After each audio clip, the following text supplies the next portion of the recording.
আসসালামু আলাইকুম। ভিডিওটা বেশি বেশি শেয়ার করে দেন, পেজটি ফলো করে দেন প্লিজ। তুমি বসো, আমি বলতেছি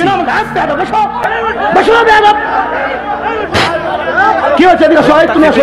কি জন্য? এদিকে আসো, এদিকে আসো। এই তুমি এদিকে আসো। কি বলো, তোমার কি জানা আছে বলো? হ্যাঁ বলো, প্রশ্ন কি বলো? তুমি এখানে বেয়াদবি করছো কেন?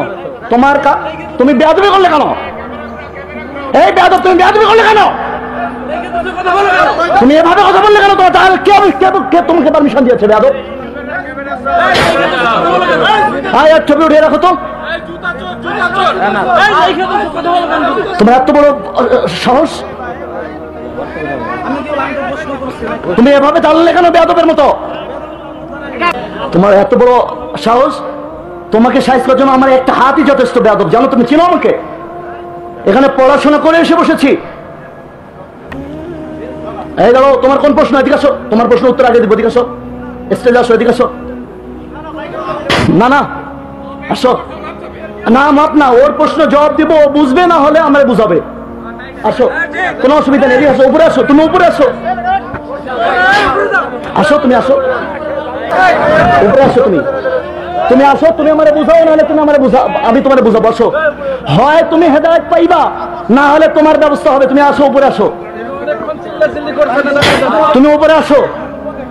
এদিকে আসো, উপরে আসো, উপরে আসো। তোমাকে আমি উপরে আসতে বলছি, তুমি উপরে আসো। আপনারা বসেন, আপনারা বসেন। আরে নেতা খেতার কথা আমার বুঝাও না, তুমি উপরে ওঠো, আমি ওর প্রশ্ন জবাব দিব ইনশাল্লাহ। আপনি বলেন, শুনবো। না না, আমি, ও আমার পাশে আসবে, ও আমার পাশে বসবে, কেউ ওর কোনো ক্ষতি নাই। আমার পাশে বসো, তুমি আসো, আমার পাশে এসে বসো।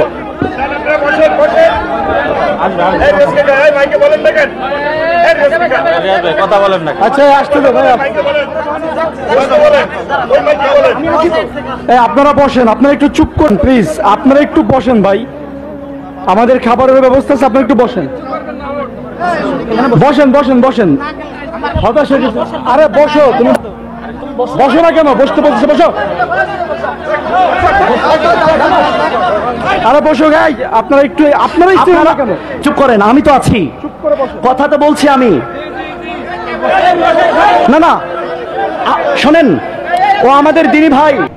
জি, এখানে দোষটা কে করেছে সেটা বড় বিষয় নেই, বড় বিষয় হচ্ছে এখানে একজন ভাই প্রশ্ন করার চেষ্টা করছিল, তার ভিতরে ইসলামিক জ্ঞান নাই, সে প্রশ্ন করতেই পারে, কিন্তু এই মাওলানার ভিতর তো ইসলামিক জ্ঞান আছে, সে কি জন্য এইরকম আচরণ করতে পারে?